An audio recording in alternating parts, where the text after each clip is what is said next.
Very warm welcome to Study IQ my dear friends. मैं हूं Prashant Mawani. I hope you all are in good. आज 5 मई 2020 है और आज हमारे टेबल के ऊपर हैं 7 न्यूज़ आइटम्स।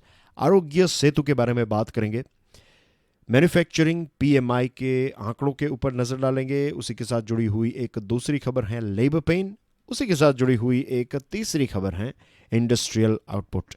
EEPS इसका फुल फॉर्म क्या है उसको देखेंगे और इसके साथ कुछ डिजिटल ट्रांजैक्शन के ऊपर नज़र डालेंगे। कोल इंडिया को हो रहा है बहुत बड़ा नुकसान और फ्यूल कंजम्पशन की पैटर्न को देखेंगे। आगे बढ़े उससे पहले डियर फ्रेंड्स, स्टडी IQ ने स्मार्ट कोर्स लॉन्च कर दिया है। ये स्मार्ट कोर्स सिविल सर्विसेज की एग्जामिनेशन को ध्यान में रखते हुए प्री और मेंस दोनों को कवर करता है। भारत की बेस्ट फैकल्टीज़ ने इसको डिज़ाइन किया है। ज़्यादा जानकारी के लिए all you have to do is download our mobile application. और एक और अच्छी बात यह है, पेमेंट की बात करें तो EMI का ऑप्शन भी अवेलेबल है। लेक्चर की PDF को डाउनलोड करने के लिए checkout my Telegram channel. Lecture को दूसरे स्टूडेंट्स के साथ शेयर ज़रूर करें। वीडियो पसंद आता है then please don't forget to hit the like button. हमारी चैनल को सब्सक्राइब ज़रूर कीजिएगा and you can follow me on Facebook as well. तो आरोग्य सेतु आज न्यूज़ में क्यों है? बेसिकली आरोग्य सेतु ऐप अगर आपने डाउनलोड नहीं किया है तो आप इसको डाउनलोड कर सकते हैं। गवर्नमेंट ने इसको बनाया है और इसमें बेसिकली ये है कि अगर किसी व्यक्ति को कोरोना वायरस है तो ये ऐप जो है वो आपको नोटिफाई कर देगा कि ये व्यक्ति जो हैं उनके पास उनको ये कोरोना वायरस है। ये एक ब्लूटूथ की एक प्रकार की टेक्नोलॉजी से काम करता है ये app. Anyway, we are not going to much technicalities. इसके साथ जुड़ा हुआ एक वीडियो भी हमारी चैनल के ऊपर अवेलेबल है तो उसको आप देख सकते हैं। न्यूज़ में क्यों है? न्यूज़ में आपको किस एंगल से इस न्यूज़ को देखना है, सबसे पहले तो मैं आपको ये बता देता हूँ। वैसे अगर आप ऐसे ही इस न्यूज़ को पढ़ेंगे तो इट विल लुक के ये न्यूज़ इतना इंपॉर्टेंट नहीं है, लेकिन रीड बिटवीन द लाइन्स करें तो पता चलेगा कि ये न्यूज़ इंपॉर्टेंट है। द थिंग इज़, गवर्नमेंट क्या चाहती है? गवर्नमेंट चाहती है safety of people of course, right, कि लोगों को इन्फेक्शन ना हो। दूसरी तरफ गवर्नमेंट चाहती है कि इकोनॉमी जो है वो जल्द से जल्द स्टार्ट हो जाए। तो हम कह सकते हैं lives and livelihood, isn't it, कि गवर्नमेंट का लक्ष्य जो है ये दो हैं। अगर आपकी कोई कंपनी है, आपका कोई बिजनेस है, तो आप क्या चाहेंगे? ऐसा नहीं है कि सिर्फ हम प्रॉफिट के पीछे ही कोई बिजनेस है, वो सिर्फ प्रॉफिट इंपॉर्टेंट है, लेकिन सिर्फ प्रॉफिट जो है that is not the only thing. जो लोग आपके वहाँ पर काम करते हैं, एक लंबे टाइम से काम कर रहे हैं, तो उनके प्रति, उनके परिवारों के प्रति भी एक बिजनेस को चिंता रहती है। तो जल्द से जल्द लोग जो हैं वो वापस आ जाएं, उनका जो काम है, उनके जो वेजेस हैं, उनकी सैलरी जो हैं वो फिर से वो कमा पाएँ, बिजनेस जो है वो भी प्रॉफिट कर पाए। तो ये सारे कुछ इनके लक्ष्य हैं, इज़न्ट? तो देखा जाए तो दोनों के लक्ष्य जो हैं वो सेम ही हैं। कोई भी कंपनी नहीं चाहेगी कि उनके लोगों को भी कोरोना वायरस हो।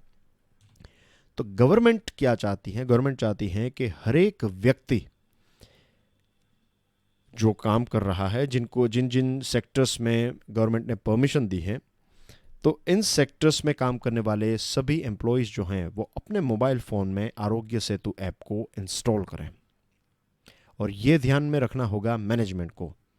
अब प्रॉब्लम यह है कि मिनिस्ट्री ऑफ होम अफेयर्स ने एक नोटिफिकेशन में ये बताया है कि अगर ऐसा कोई भी व्यक्ति उनको मिला जिनको काम करने की परमिशन है, वो ऑफिस जा रहे हैं लेकिन आरोग्य सेतु ऐप का इस्तेमाल नहीं कर रहे हैं, तो फिर मैनेजमेंट के ऊपर एक्शन ली जा सकती है।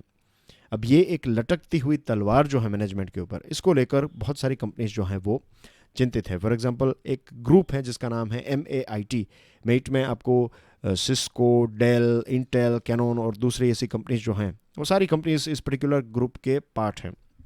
तो इस ग्रुप ने गवर्नमेंट को ये रिक्वेस्ट की है कि आप ये जो प्यूनिटिव मेजर्स हैं, जो जेल में भेजने की बात है या फिर जो एक सज़ा देने की बात है मैनेजमेंट को, ये प्लीज़ हटा दीजिए। क्योंकि अगर किसी व्यक्ति ने जानबूझकर पहले दिखाने के लिए उन्होंने ऐप को डाउनलोड किया, जब घर वापस जा रहे तब उन्होंने जानबूझकर डिलीट कर दिया और फिर गवर्नमेंट को पता चला कि इस व्यक्ति ने ऐप को डाउनलोड ही नहीं किया फॉर एग्जांपल, तो फिर मैनेजमेंट के ऊपर केस होगा, वो व्यक्ति जो है वो तो ऐसे ही छूट जाएगा।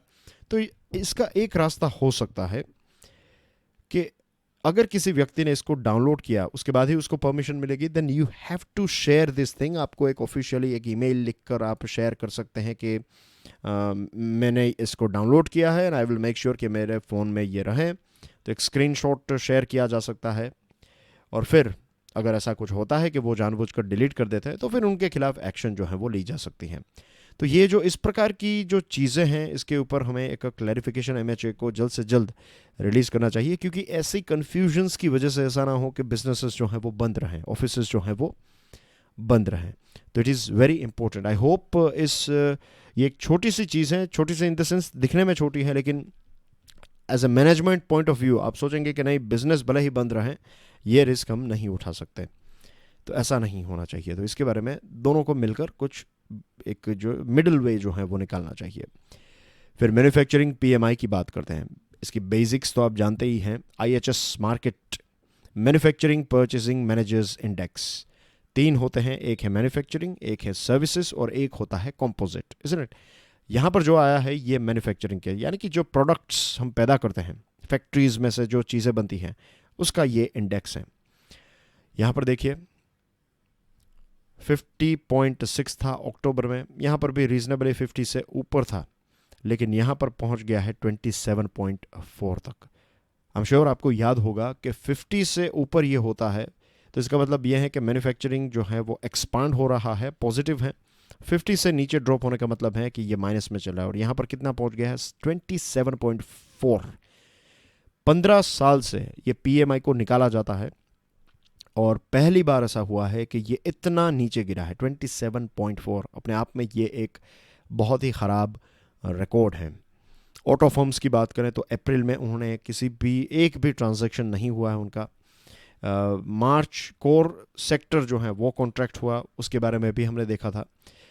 मई में रिकवरी जो है वो टेपिड होगी, इतनी ज़्यादा नहीं होगी। जॉब सेंटिमेंट्स भी काफ़ी नेगेटिव हैं। तो ये सारी चीज़ें यही इंडिकेट कर रही हैं कि it will take a bit of time.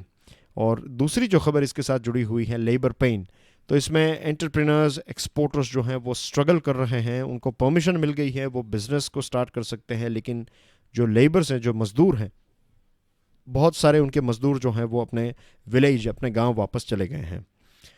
जिन जगहों पर मज़दूर अवेलेबल हैं तो वहाँ पर लॉजिस्टिक और ट्रांसपोर्टेशन का प्रॉब्लम है।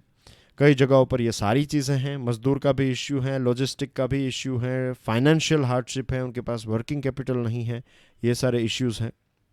बहुत सारे लेबर्स हैं, मज़दूर हैं जो जल्द से जल्द वापस काम पर लगना चाहते हैं, लेकिन वो अपने गांव तक पहुंच गए हैं, वापस आने का कोई रास्ता नहीं है उनके पास। उनकी जो फैक्ट्रीज़ हैं जहां पर वो काम करते थे उनको परमिशन मिल गई है काम करने की, लेकिन वो वापस नहीं जा सकते।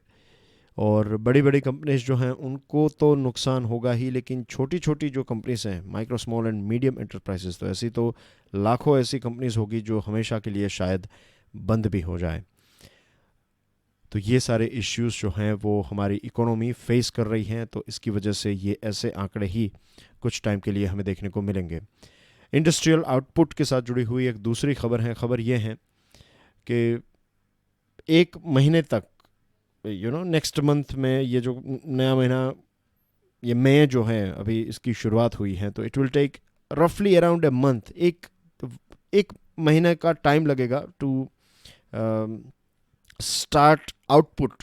एक एटलीस्ट थर्ड यानी कि 33% के आसपास भी जो आउटपुट है वहाँ तक पहुँचने में भी 1 महीना लगेगा। फुल 100% जो पहले प्रोडक्शन होता था, आउटपुट था, वहाँ तक कैसे पहुँचेंगे उसका जवाब शायद किसी के पास नहीं है। वो कितना लंबा टाइम लगेगा वी डोंट नो, राइट? क्योंकि जब तक ये कोरोना वायरस की कोई हमें दवाई नहीं मिल जाती तब तक ऐसी ही चीज़ें हमें देखने को मिलेगी। थोड़े बहुत अप्स एंड थोड़े बहुत डाउन्स। बहुत सारी जगहों पर लॉकडाउन जो है उसको थोड़ा ईजी बना दिया है, तो वहाँ पर भी कुछ ग्रीन जोन्स में भी नए केसेस, 1-2 केसेस देखने को मिले हैं। तो that's a matter of, definitely matter of concern. Retailers are without stock as wholesalers in many parts of the country are unable to resume activity. अब रिटेलर्स का स्टॉक भी जो है वो धीरे धीरे ख़त्म होता जा रहा है। तो इट इज़ इम्पोर्टेंट कि central government, labour ministry, state governments और इंडस्ट्री कैसे इसमें से हम बाहर निकल सकते हैं इसके बारे में सोचें, बेस्ट तरीका, बेस्ट प्रैक्टिसेस के बारे में सोचें। And this applies to this Aarogya Setu app as well. ये जो आरोग्य सेतु वाला जो इशू है उसको भी industry, labour ministry, central government, state governments मिलकर इसको सॉल्व कर सकती हैं।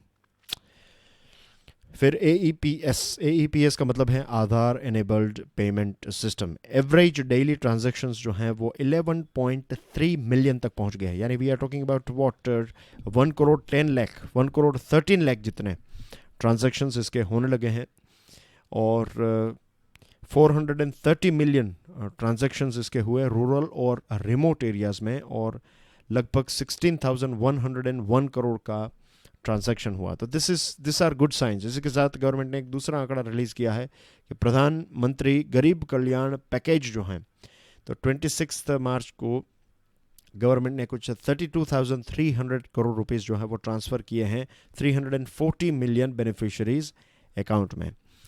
फिर कोल इंडिया की बात करें, कोल इंडिया को हो रहा है बहुत बड़ा नुकसान। कोल इंडिया जो है वो डेली के, ये डेली का आंकड़ा है, right, you will feel bit shocked but this is right. Daily net cash loss हो रहा है 190 to 200 करोड़ रुपीस का। सेल्स डाउन है और कस्टमर्स भी नहीं है, और जो कस्टमर्स हैं वो टाइम पर पेमेंट भी नहीं कर रहे हैं, तो इसकी वजह से भी बहुत सारे इश्यूज हो रहे हैं। फॉर एग्जांपल सैलरीज़ की बात करें तो टाइम पर ये जो भारत कोकिंग कोल है BCC, तो ये कंपनी टाइम पर सैलरीज पे करने का जो टाइम है तो उनके पास पैसे नहीं थे। 42,000 एम्प्लॉयज़ इसमें काम करते हैं, क्योंकि कस्टमर से उनको कोई पेमेंट ही नहीं मिला है, तो ये इश्यू हो रहा है। लॉकडाउन से पहले की बात करें तो डेली कैश प्रॉफिट है इस कोल इंडिया का 50 to 60 crore rupees daily, right, यह कैश प्रॉफिट इतना है। और यहाँ पर देखिए अप्रैल में सेल्स 26% डाउन हुआ, प्रोडक्शन जो है वो 11% डाउन हुआ compare to April 2019। Dues from state power companies rose to a record 16,500 crore. जो स्टेट पावर कंपनीज हैं उनके जो पैसे अभी उनसे लेने हैं, जो बाकी हैं उनके पैसे, that is 16,500 crore rupees. Daily cash earning जो हैं वो 260 करोड़ से 270 करोड़ की होती है।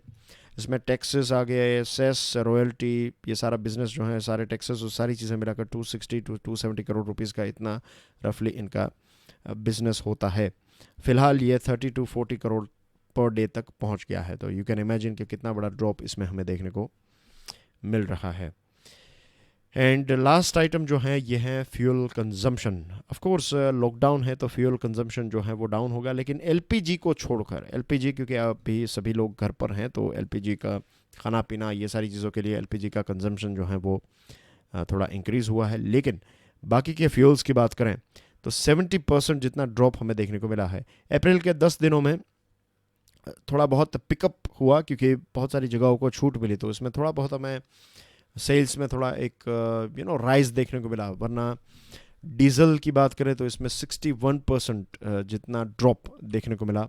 पेट्रोल में रफली अराउंड 64% जो नॉर्मल इस्तेमाल होता है देश में, तो उसका से 64% कम देखने को मिला है। एविएशन टर्बाइन फ्यूल की बात करें तो इसमें 91.5% जितना ड्रॉप देखने को मिला है। So that's basically everything in today's discussion, dear friends. ये थी आज की कुछ 7 news items, right? And I'll see you soon tomorrow with some more exciting news. Till then, enjoy your studies. God bless you all. Jai Hind.